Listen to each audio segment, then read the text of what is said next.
Olá, tudo bem? Estamos mais uma vez aqui com vocês no nosso Conversa Pública, sempre com o objetivo de trazer assuntos relevantes para a nossa reflexão, né? Um momento especial de reflexão, de conhecimento, com temas que podem nos ajudar a tornar melhor o nosso dia a dia, a ter uma melhor qualidade de vida. Hoje nós vamos conversar sobre um tema que nos pareceu muito interessante e necessário da gente poder falar sobre eles. Só para vocês entenderem, de acordo com dados publicados no portal do envelhecimento, o mundo conta com cerca de 1 bilhão de idosos com 60 anos ou mais. Esse é um dado atualíssimo de 2022.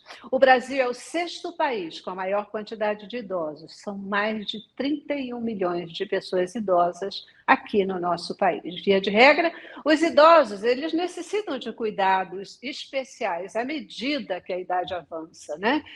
E isso implica em um volume significativo de pessoas inseridas no universo de cuidadores de idosos, pessoas preciosas.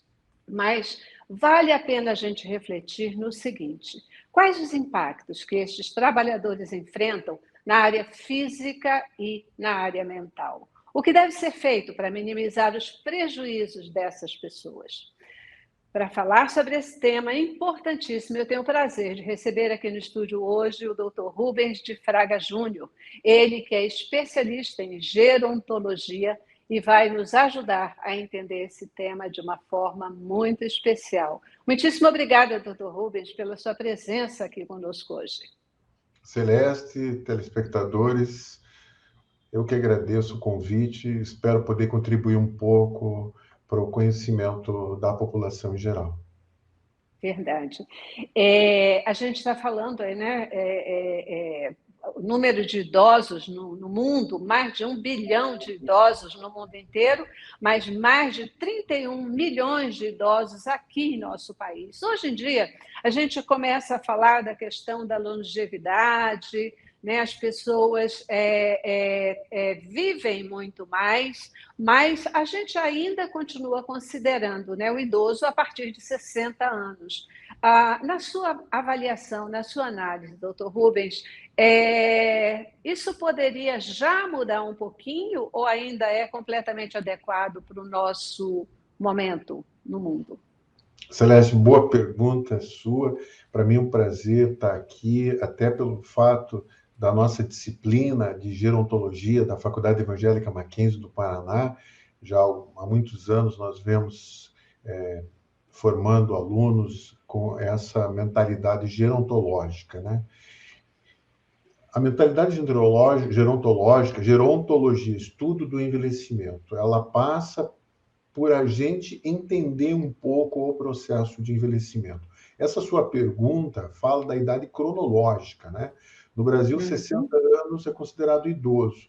Na Europa, Estados Unidos, Japão, 65 anos, né? Agora, esse conceito de idoso, ele vem mudando, né? Porque hoje nós temos pessoas, por exemplo, com 80 anos de idade, né? Com muita capacidade que a gente chama capacidade intrínseca, né? O que é isso, capacidade intrínseca? Eu chamo de mente afiada e ter força e energia para amarrar o cordão do tênis, né?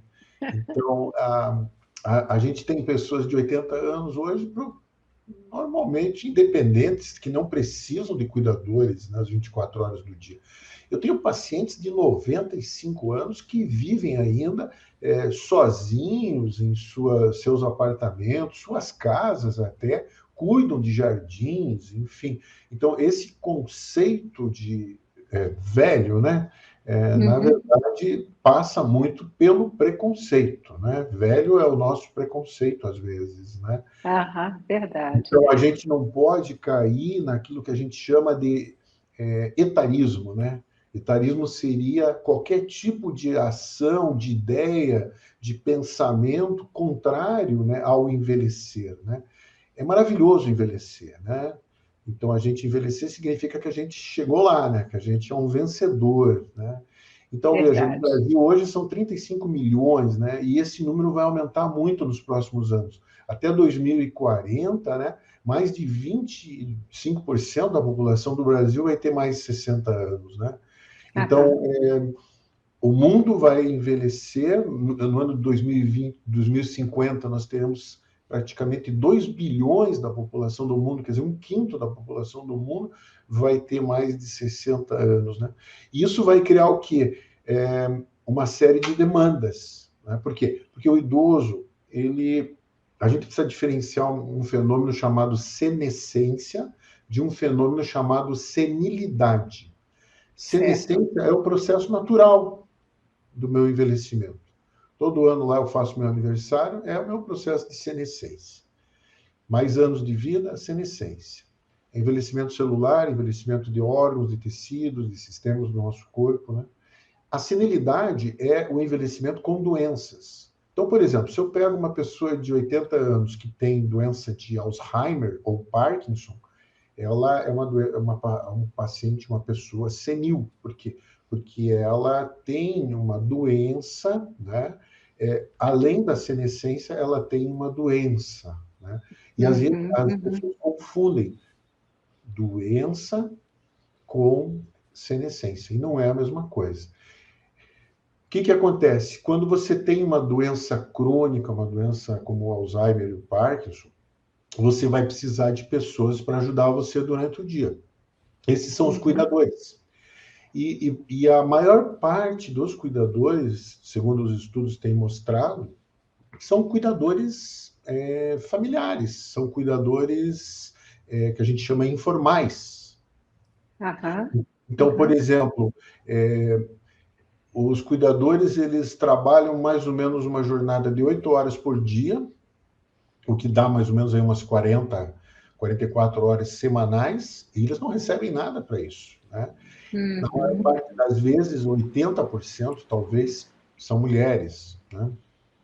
Então, às vezes, a mulher ela tende a viver 10 anos, 7 a 10 anos mais que o homem, né? Mesmo na expectativa de vida no Brasil hoje, uma mulher Uhum. vive 80 anos e o homem 73. Então, Uhum.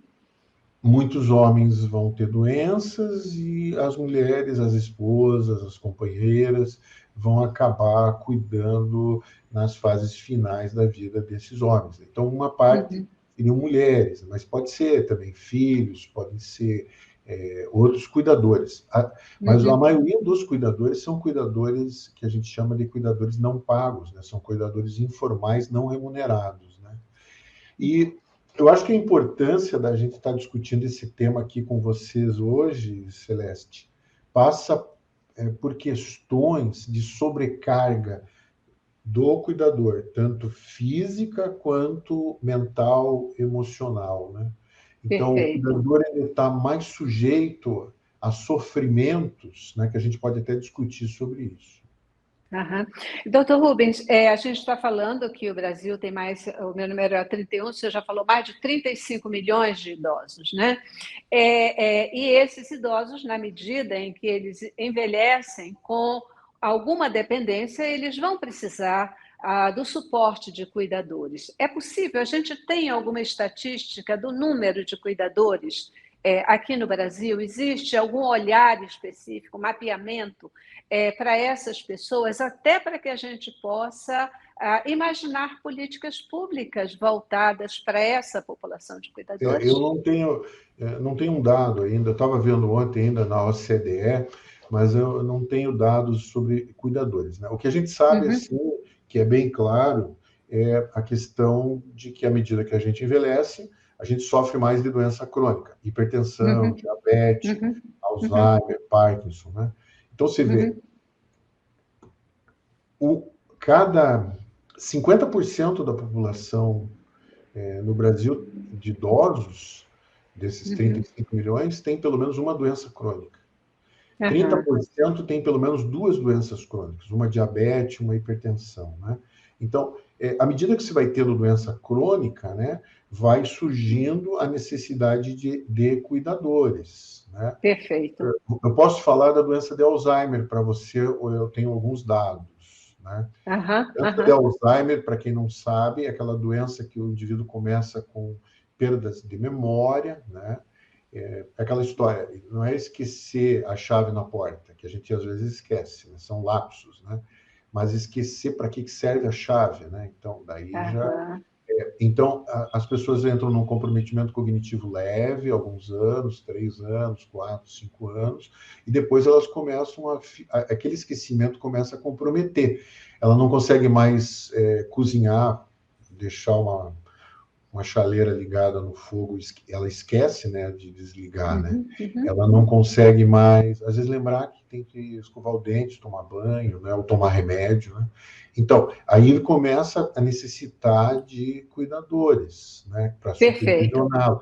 E depois isso pode evoluir para uma fase de total dependência de cuidados. Então, no Brasil, a gente estima algo em torno de 1 milhão de portadores de Alzheimer. Cada família brasileira tem em torno de 5, 4, 5 ou até mais pessoas, né? Então, pelo menos, você teria ali que ter um ou até dois cuidadores se revezando para cuidar dessa pessoa, né? Então, teríamos aí na faixa de até 2 milhões de pessoas com cuidados chamados de cuidados informais. Queridos, a gente está conversando hoje aqui com o Dr. Rubens de Fraga Júnior, ele que é um especialista em geriatria e gerontologia. E o que a gente quer hoje, o nosso objetivo é chamar a sua atenção para a importância de cuidar dos cuidadores de idosos, né? Pessoas da maior importância, né, que tocam aí o dia a dia, que dão suporte às pessoas idosas que precisam de cuidados e que nem sempre, ou na grande maioria das vezes, não têm atenção para o autocuidado. Doutor Rubens, quais são os impactos que esses cuidadores eles acabam tendo na sua saúde física, emocional, saúde mental, a partir do cuidado com os idosos e que precisa de atenção? Então, a gente tem aquilo que nós chamamos de sintomas de estresse nos cuidadores, né?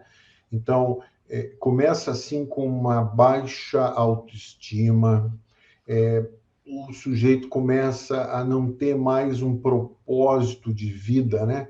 O japonês de Okinawa chama de Ikigai, né? Que é um motivo para você se levantar todo dia de manhã e fazer coisas. Começa uma certa fadiga, um certo cansaço, uma irritabilidade, uma variação no humor durante o dia, uma certa impaciência, né? Isso vai levar o sujeito muitas vezes a se isolar, né? Ou a querer se comunicar menos com outras pessoas, né? E pode evoluir até para doenças do humor, como depressão também, né? Então, é muito frequente no cuidado emoções negativas, né? Por exemplo, frustração, raiva, ou até mesmo sentimentos de culpa, né? Outra Uhum. vez, conversando com um filho, ele estava se sentindo culpado, porque ele estava em frente ao pai, e o pai, com Parkinson, caiu na frente dele, e ele se sentiu culpado porque ele não conseguiu evitar que o pai caísse, né? Então, há um certo ressentimento, às vezes sentimentos de medo, e até mesmo solidão, né? Porque é um trabalho solitário, né? E os cuidadores precisam entender que eles precisam de suporte, precisam de ajuda, e buscar aquilo que você citou agora há pouco, qualidade no autocuidado, né? Então, Uhum. às vezes vem distúrbios de sono, né? A pessoa começa a ter insônia, não conseguir dormir direito à noite, alterações de apetite com perda de peso ou excesso de peso, né? E aquelas doenças que antigamente a gente chamava de doenças psicossomáticas, né? Uhum. Cefaleias, dores de pescoço, na coluna, dores na região lombar, gastrite, né? Devido a tensões que a ansiedade acaba provocando, né? Então, Uhum. eu diria assim que as causas que levam, né? Porque não existe culpados, entende? Esse trabalho ele precisa, de certa forma, ser enfrentado, né? Principalmente as causas, né? Então, o que eu vejo no dia a dia, sim, em termos de estresse, de causas em cuidados dos cuidadores, é mudança de papel. Então, se vê, às vezes, aquela esposa, né, passa a ser de esposa, passa a ser mãe do próprio marido, né? Ou, às vezes, a filha passa de filha a ser mãe do... Quer dizer, seria um papel de cuidar, né? Na verdade, a gente não deve infantilizar os idosos, né? Então, a gente tem que tratar eles como idosos. Mas essa mudança de papel, isso gera uma espécie de um nó na cabeça das pessoas. Expectativas irrealísticas, né? Para o cuidador ou para os outros, a perda do controle, né? O isolamento, as questões financeiras, né? Porque quem paga essa conta do cuidado é a família brasileira, são os cuidadores. Então, muitas vezes a negação também. Então, a pessoa ela começa a dizer que está tudo bem, mas não está. Ela está, muitas vezes, até com muita ansiedade, até mesmo pânico, né? Dr. Rubens de Fraga Júnior, ele é especialista em geriatria e gerontologia, e ele está aqui hoje para nos ajudar a entender as dificuldades e como superar essas dificuldades, tanto do cuidador quanto daquele que cuida, daquele idoso que tem um cuidador. Quem é esse cuidador que muitas vezes tem essas características que o senhor acabou de citar? Quem é esse cuidador? Normalmente é o cuidador, como o senhor destacou lá na frente, o familiar, ou isso a gente generaliza para aquele cuidador que também é remunerado? Então, eu diria assim, no Brasil, por questões até de suporte, muitas vezes financeiro, né? Não é todas as pessoas que conseguem hoje se manter com cuidadores pagos, né? Você tem uma ideia, hoje, por exemplo, as instituições que prestam serviços de voluntariado, de caridade para idosos, dependentes, né? Instituições de longa permanência, como nós chamamos, né? Elas costumam gastar aí entre 1.200 a 1.500 dólares por mês, dependendo do grau de dependência desses idosos dependentes, né? Dependendo do grau, né? Então, é caro hoje você, mesmo em casa, né? Você ter um cuidador, você teria um cuidador pago 12 horas, depois teria que ter cuidador para a noite, muitas vezes, ou folguistas em final de semana, né? Então, de acordo com o salário mínimo, você tem uma ideia do custo disso, né? Então, a solução é o cuidado caseiro, familiar, né? Então, Familiar. O cuidador não formal, né? Como a gente chama, né? E não remunerado, né? Então, Exatamente. você vê, tem um exemplo legal no Japão, em Okinawa, onde tem uma grande concentração de centenários, né? Eles chamam de moai. Moai o que é? Quando você é jovem, você vai participar de um moai. Tem uma casa onde mora uma idosa centenária, né? Na ilha de Okinawa. Então, esses jovens vão lá, um vai para fazer uma faxina na casa, outro vai para fazer comida para a idosa, outro vai para ajudar no banho, né? Então, isso é um moai. Quando essa pessoa jovem fica idosa, vai ter outras pessoas mais jovens que vão participar de ajudar essa idosa que já tem um certo grau de dependência, né? Esse Lei da... moai, eu até não encontrei no Brasil ainda uma expressão, porque moai é aquelas ilhas de Páscoa, tem aquelas figuras, aquelas esfinges, né? Mas aquelas estátuas, mas não tem uma tradução sobre isso, né? Mas é interessante. Então você vê a riqueza, né, de pessoas acima de 100 anos vivendo, né? Porque recebem suporte. Eu acho que é a lei da semeadura. O Moai, eu acho que eu vou chamar da lei da semeadura, né? Quando você, enquanto jovem, você semeia, né? E quando você envelhece, você vai colher aquilo que você plantou na sua juventude. Muito bem. Mas eu queria poder destacar um outro ponto dentro dessa questão que o senhor trouxe, de as pessoas, né, esses familiares, esses cuidadores não formais que cuidam dos idosos de uma forma contínua. Primeiro, de não infantilizar os idosos, Sem porque dúvida. a gente, como o senhor destacou, os papéis se invertem, né? E às vezes esses papéis se invertem e esse cuidador ou esse familiar, ele não percebe o quanto ele pode até estar oprimindo, ele pode estar limitando aquele idoso sob os seus cuidados, né? Porque ele vai interpretar as ações do outro e isso pode extrapolar um pouco essa relação, não é mesmo? Celeste, muito importante essa sua colocação. Eu diria assim, é, é difícil às vezes o cuidador ele perceber as reais necessidades do idoso, né? E às vezes ele acaba com uma certa estresse, com impaciência, ele acaba forçando a barra, né? E aí, muitas vezes, infantilizando, né? Tratando o idoso como se fosse uma criança, né? Os idosos, como o Kofi Annan falava, são bibliotecas vivas, né? O idoso, ele pode ter menos biologia, né? Mas ele tem muita biografia, né? Então, a gente tem que olhar para o idoso com bastante respeito, carinho. Eu acredito que a maioria dos cuidadores brasileiros fazem isso, né? Eu vou dar umas dicas que eu acho importante, viu, Celeste, de como enfrentar, né, esse estresse do cuidado, né? Essa era a minha pergunta agora para o senhor, exatamente essa. A gente já está caminhando para o final do nosso programa e a gente não pode deixar de comentar sobre isso. Como minimizar essa pressão que os cuidadores não formais eles acabam tendo em suas vidas, por dedicarem sua vida a cuidar dos mais idosos? Então, eu recomendaria o seguinte: primeiro ter TPM, né? TPM é tempo para mim, né? Então, no Boa. meio da semana, ter pelo menos 2 dias, ter pelo menos 1 hora e meia, 2 horas de TPM, tempo para mim, né?